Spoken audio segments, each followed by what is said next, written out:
August 19th, 2020 is the 10-year anniversary of the Neptunia series. The first game came out early 2011 in the West, but in Japan it was August 2010. Neptunia is one of the few video game franchises where I can say that I've been there since the very beginning. I pre-ordered the first game without really knowing anything about it, other than the basic premise. Who knew it would end up being such a big part of the channel? I don't really have anything celebratory planned for this video, but I thought it'd be fun to just talk about things related to Neptunia. I mean, it's always nice to look back at a series during an anniversary, right? I figure I'll talk a little bit about the series over the years, some experiences and memories I have of those times, the future of the series, as well as stuff about some of the limited editions. So yeah, it's kinda all over the place. Also, Idea Factory has some sort of thing planned for the 10th anniversary, but this video was made and released before that happened. So if anything noteworthy happens during that announcement, then that'll probably be talked about in another video. So we might as well start right at the beginning. Honestly, I can't remember exactly how I even found out about Neptunia in the first place. It might have been through either the NIS America site or forum, because back then they were the publisher. I do, however, know why I wanted to get it. Firstly, I just liked the premise. Game consoles turned goddesses that fight over shares. Yes, it's the console wars made into a game. My first jump into Japanese niche games was Disgaea, which I started playing about a year or so prior. Having finished that and really enjoying it, I was keen on finding something else that's Japanese and a bit obscure. Neptunia seemed to meet the criteria, at least, loosely there. And by buying the game, I figured I'd be supporting something that was very unlikely to normally come out in the West. Another reason was because I wanted to own some sort of limited edition of a Japanese game. One of the first anime I really watched, well, other than some mainstream stuff like Pokemon, was Lucky Star. And somehow that ended up being a perfect introduction to Japanese otaku culture. Comiket, dojins, maid cafes, akiba, message boards, you name it. If it's part of the anime lifestyle in Japan, then there was a reference to it somehow. And it was strangely realistic too. It's also worth mentioning that it's actually also pretty good at portraying and highlighting everyday sort of things in Japan as well. The anime is very good with those little details. I was quite interested in all the different bits of merchandise and limited editions they had in Japan, as well as the culture surrounding that and how people go through great lengths to get certain things. So I figured I should own an LE as a sort of symbolic representation of that. I was so thrilled with the Hyperdimension Neptunia LE when it came in. Just as a thing to own, I liked it. I'd find all sorts of ways of displaying it and stuff like that. While I didn't enjoy the gameplay, I really found the story to be a lot of fun. Obviously, or else I wouldn't be talking about Neptunia now, would I? It did a good job of parodying all sorts of video game related topics, and compared to some of the later games, I'd say it's more nuanced with its story as well. The early days were actually quite exciting, and I guess you could call that time period the Nisa era. The games were getting better and better. Mark II introduced the little sister characters and the current combat system mechanics, and Victory also had time traveling, which in turn allowed them to parody past console generations. And they managed to introduce more original and unique characters that I really would like to see again in some of the future games. Each game managed to improve or refine something. Yes, the future was bright.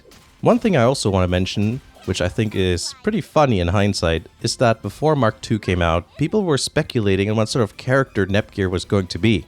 We didn't have any trailers or anything that told us what her personality was going to be like. One of the early images released was of Nepgear in her HDD form with some sort of smug and mischievous expression. Some people went with the theory that she would be a bit of an asshole. Eventually people made fan comics where the punchline would be Nepgear sarcastically insulting whoever she's talking to, usually by poking at their mannerisms or character quirks. The meaner ones were the funniest, especially now when you know what she's actually like. Imagine Nepgear talking to you normally and then suddenly dishing out a Jimmy Carr-style insult. That will always be funny to me, unless she starts laughing like him. Well, maybe that would work for the Conquest ending. Unfortunately, these comics/memes are lost to time. The Nisa forums have been temporarily shut down for many years, and the Wayback Machine doesn't have any of the images stored. Though you can see some of the discussions people had as well as the thread titles, so that's pretty interesting. Doing various Google searches doesn't help, and all of the fan-made comics I can find do not feature the same type of humor. I have some comics saved, and if I find them, you'll see them or have been seeing them on screen. I kinda miss that era of the internet, not just for anime or Japanese gaming stuff, I've been part of various car forums since the mid-2000s, and these days forums move slowly compared to back then. I remember being able to go through all the various sub-forums in the VW Vortex forum and, having plenty to read and learn from. Things have moved to Facebook groups and subreddits, and things like discussions have been largely replaced by karma and like farming, which isn't really the fault of the users necessarily. I should mention that in case some people think I'm criticizing them. It's more like those particular sites have, they have like mechanisms in place to make those more satisfying to use. It's like the same general idea of trophies and achievements in gaming, just transposed to a different medium. Incentive and reward. Okay, I'm going off topic here, but hey, I just want to talk about stuff that I want to talk about, so there you go. Neptunia has had some interesting developments around the mid-2010s.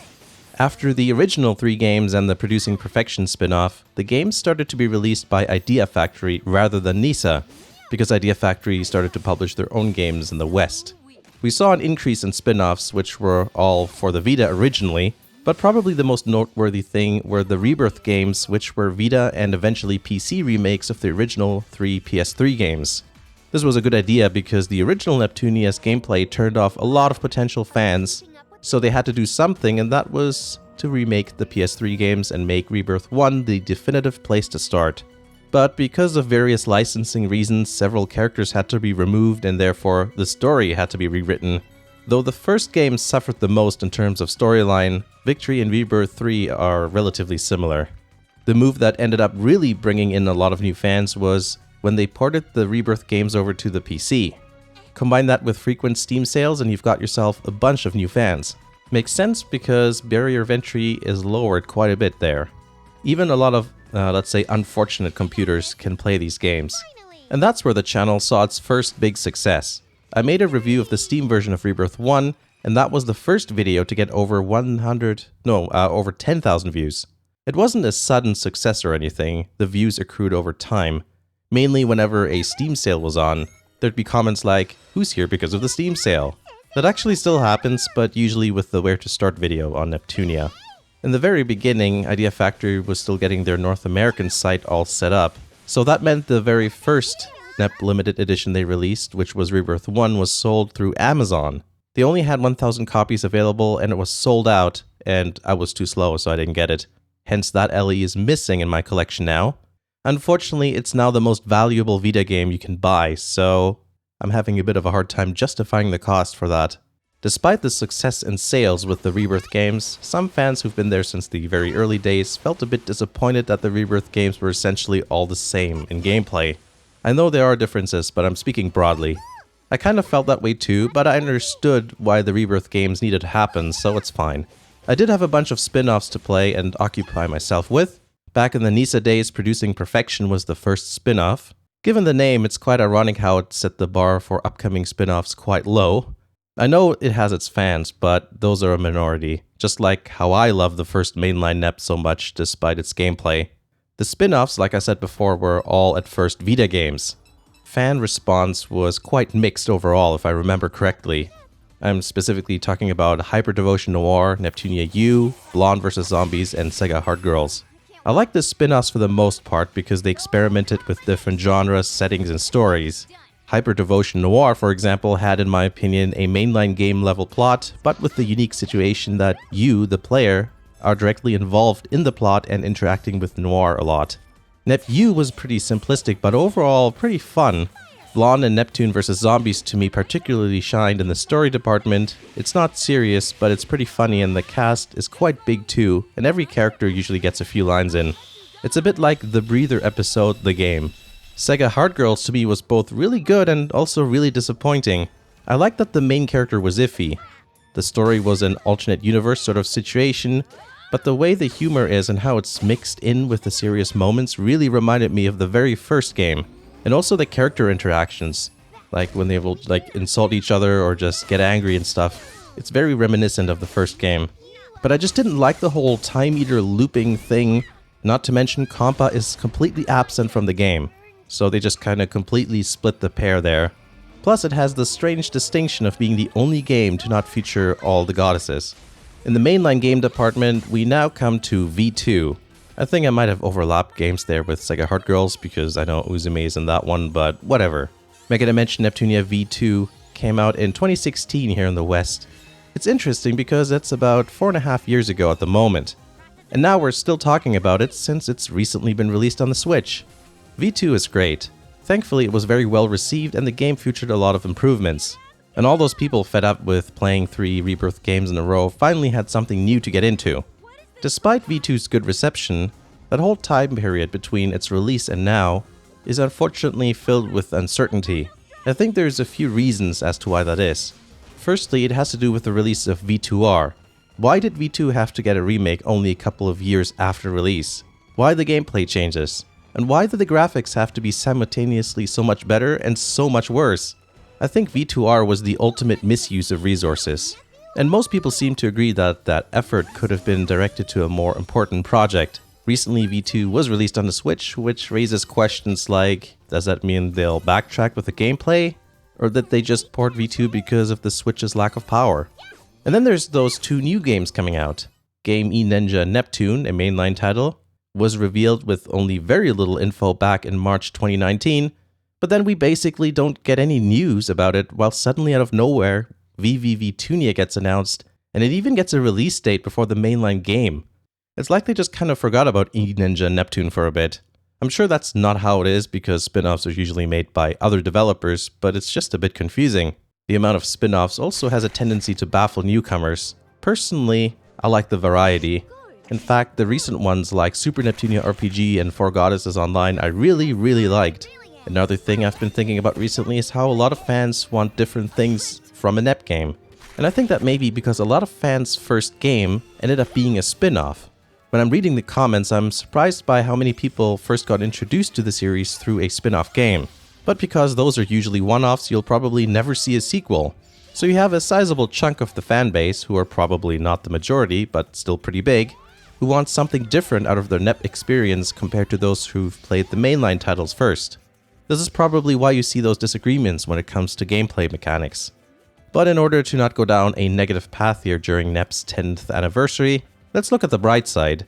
Most Neptunia fans have something in common, and that's usually the love of the characters, the humor, the setting, and the storylines of these games. And thankfully, this is something that we can all enjoy despite the games not always ending up being as we hoped or imagined they'd be. I do think that the new spin-off, Neptunia Virtual Stars, formerly known as VVVtunia, does have some good parody potential. One thing I like about Neptunia games is when they parody video game related things that have a lot you can talk about. And the whole virtual YouTuber thing is very popular and very current. Whether you're into that topic or not, it is a big deal. Though the timing is probably a bit accidental, if not fortunate.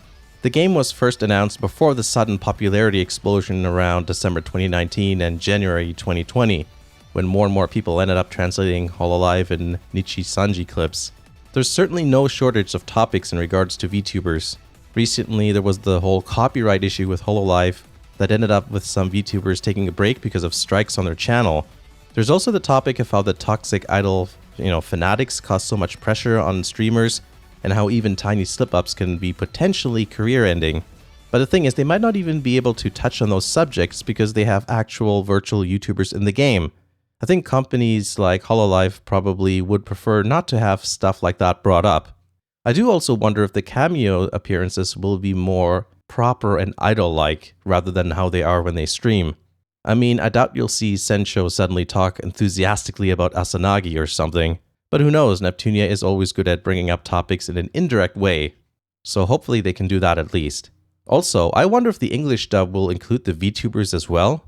I think that would be really weird for anyone who actually watches them.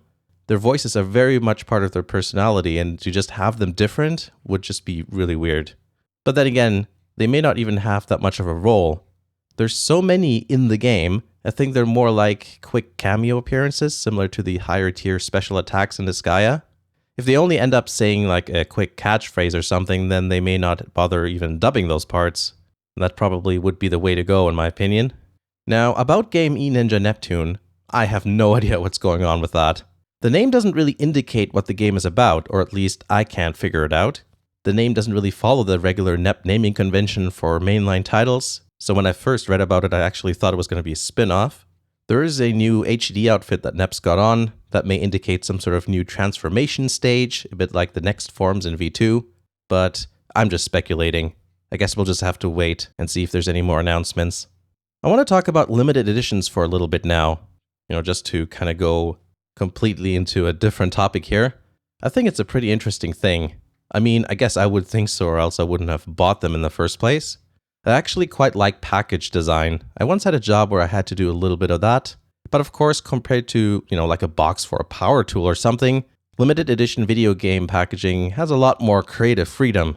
Neptunia hasn't been that consistent over the years with form factor or contents, so it's very, very varied. I think I could have chosen a better wording there. The very first LE is actually not that unique. NISA had a very specific format during that time. Basically, they were all tall and wide boxes that just looked like massive PS3 cases. I have the LE of our Tonelico Koga, and that follows the same template. And while I don't have the LE for Atelier Rorona, it too shares this style box. This kind of box is honestly a bit restrictive, which is probably the reason why they went away with that format. There's not much you can stuff in there. The best limited edition for the original game was actually the Korean market version. Not only does it have a better box using different artwork for the game case, it also comes with a bunch of stuff. The highlight is the hilarious beach towel featuring Nep and HDD Nep eating a sausage. Now, I don't know how that works. Well, I know how to eat a sausage. I mean, I don't know how there can be two Neps, because they are the same. But hey, let's not get hung up on the details there. Imagine whipping that out at your local beach, though. After that, NISA decided to align themselves more closely to their JDM counterparts and went with the more commonly used in Japan deep box format for Mark II. A trend you'll see for every other LE afterwards is the lack of barcodes. Since they never sold these in actual stores, there was no need for them to have any fine print or PlayStation branding. And of course, no barcodes. I like that because it allows more creative freedom. And then with Victory, NISA went, hey, how about a metal lunchbox? And how about a smaller one that fits inside it as well? Yeah, that era was specifically all over the place. Eventually, Idea Factory settled on a style, for the most part, which is a box that has a lid that you lift off, which unfortunately can sometimes fall over forwards all by itself. I'm quite fond of the LEs that deviate from that style though, because they're quite unique. Here's a few examples. The V2 LE is quite cool. Instead of the usual pastel-like colors or black and purple look, this one throws in orange, which of course comes from Uzume. It's actually a sleeve, which reveals the box with different art on it, with the more usual Nep colors. The sleeve is also embossed, so the characters look like they pop out, which I think is a pretty nice looking detail. It's also quite small, surprisingly, but that's probably down to the fact that some of the included items like the stuffed fish and the PS4 skin not being in the box. The V2R LE is also quite cool. They knew that many people buying the V2R limited edition probably also bought the V2 LE, so they made the V2R LE to be complementary to it. This time the box art is focused on Big Nep, and they also included the PS4 controller skin, which matches the PS4 console skin nicely. The spin-offs sometimes feature some adventurous packaging design. Cyber Dimension Neptunia 4 Goddesses Online is quite impressive. The box is horizontally oriented, which is a bit rare to see. The box art has a very angelic look, which makes sense, but surprisingly, it has some sort of soft touch finish on the box. It feels a bit like the soft touch material on a Mark IV VW. Hopefully longevity will be better though. There's some more surprises. When you lift the lid, you're greeted with a stained glass design. It's quite the contrast in terms of the color saturation, but I really like that. Super Neptunia RPG also deviates from the script. This LE has more of a rustic look to it, which conveys a sense of adventure that Nep cover art usually doesn't have. Most of the time they go for the cute and moe or cool and sexy approach, or perhaps even a combination of those two things. So Super Nep stands out quite well on the shelf. So yeah, 10 years of Neptunia. Who would have thought that it would have the longevity? I personally believe the first game was probably going to end up as one of those weird games that fade into obscurity. But now look at it. Neptunia is still here, doing its thing. Obviously, we aren't looking at a mainstream success here, but it's certainly got a following. I hope you like this strange mixture of a retrospective, look to the future, and a collection of memories. Mainly, I just wanted to talk freely about Neptunia. Something I'm curious about is, if you are a Neptunia fan, then post in the comments what your first game was and for how many years, months, or days you've been a fan. There's always a huge mixture going on, so that's pretty fun. But I hope you liked the video, like I said. Thank you very much for watching, and I'll see you again in the next video.